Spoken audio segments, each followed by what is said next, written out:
پشاور میں فاٹا سیاسی اتحاد نے رمضان کے بعد احتجاج اور دھرنوں کا اعلان کر دیا۔ پشاور پریس کلب میں فاٹا سیاسی اتحاد کے رہنماؤں نے پریس کانفرنس کرتے ہوئے کہا، مجھے امید ہے کہ جس طرح فاٹا کے مسائل ہیں اور دوسرے لوگ بھی اس طرف ان کی حمایت میں لگے ہوئے ہیں، صحافی حضرات نے ہمیشہ اپنے کیمرے کی آنکھ سے اور اپنے قلم کی نوک سے فاٹا کے مسائل کو اجاگر کیا ہے اور ارباب اقتدار تک ان کو پہنچانے کی بھرپور کوشش کی ہے۔ میں اس کے لیے اس پریس کلب کا خصوصی طور پر شکر گزار ہوں، اور فاٹا کے اندر جو پریس کلب ہیں وہ بھی اس سلسلے میں اپنا بھرپور کردار ادا کر رہے ہیں۔ اس وقت جو صورتحال ہے وہ آپ کو معلوم ہے کہ وزیر اعظم پاکستان نواز شریف صاحب نے 8 نومبر 2015 کو فاٹا اصلاحات کے حوالے سے ایک اعلیٰ با اختیار کمیشن کا اعلان کیا تھا مشیر خارجہ سرتاج عزیز صاحب کی سربراہی میں، اور اسی کمیشن نے فاٹا کے تمام ایجنسی ہیڈ کوارٹرز کا دورہ کیا، اور طویل دورے کے بعد اور جدوجہد کے بعد انہوں نے ایک رپورٹ مرتب کی، اور وہ رپورٹ انہوں نے وفاقی کابینہ میں پیش کی۔ وفاقی کابینہ نے اس کو پاس کیا، اور وفاقی کابینہ سے پاس ہونے کے بعد فاٹا سیاسی اتحاد کے رہنماؤں کا کہنا تھا، حکمران پارٹی نے قومی اسمبلی کے اندر ٹیبل کیا، اس میں سے صرف 2 چیزوں کو انہوں نے قومی اسمبلی کے اندر ٹیبل کیا۔ آپ کو معلوم ہے کہ اس وقت قومی اسمبلی کے اندر ایک واضح اکثریت حاصل ہے حکمران پارٹی کو۔ حکمران پارٹی نے خود یہ بل ٹیبل کیا ہے۔ 2 چیزیں ہیں اس میں، ایک ہے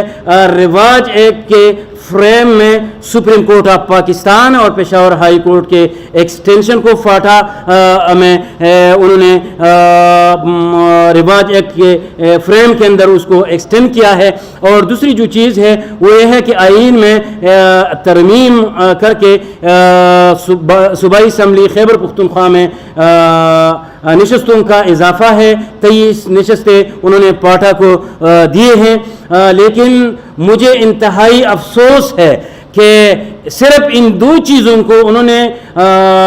اس طویل جدوجہد کے بعد ٹیبل کیے ہیں، اور حکمران پارٹی نے ٹیبل کیے ہیں۔ شاید یہ دنیا کی جمہوری تاریخ میں یہ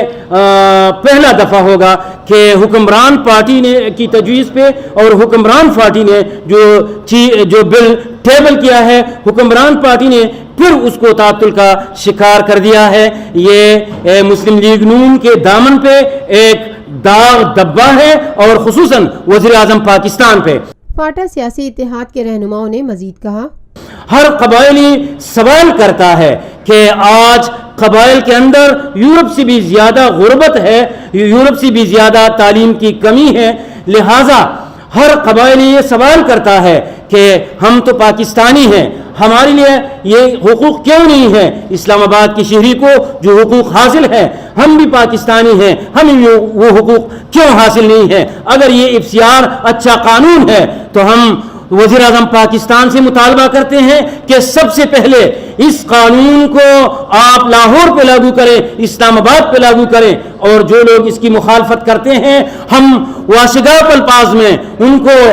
خبردار کرنا چاہتے ہیں کہ اگر آپ افسیار کے حق میں ہیں اور اگر افسیار کو آپ اچھا قانون سمجھتے ہیں تو پھر اپنے ضلع کے اندر، اپنے گاؤں کے اندر اس افسیار کو نافذ کریں اور اسلام آباد بھی اس قانون کو نافذ کریں۔ Lotus Lake Towers, a groundbreaking endeavor by Lotus Properties.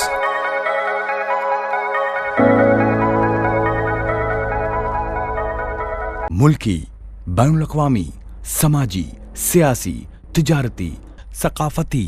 تفریحی، معلوماتی اور کھیلوں سے جڑی ہر چھوٹی بڑی خبر کا مرکز TNN TV۔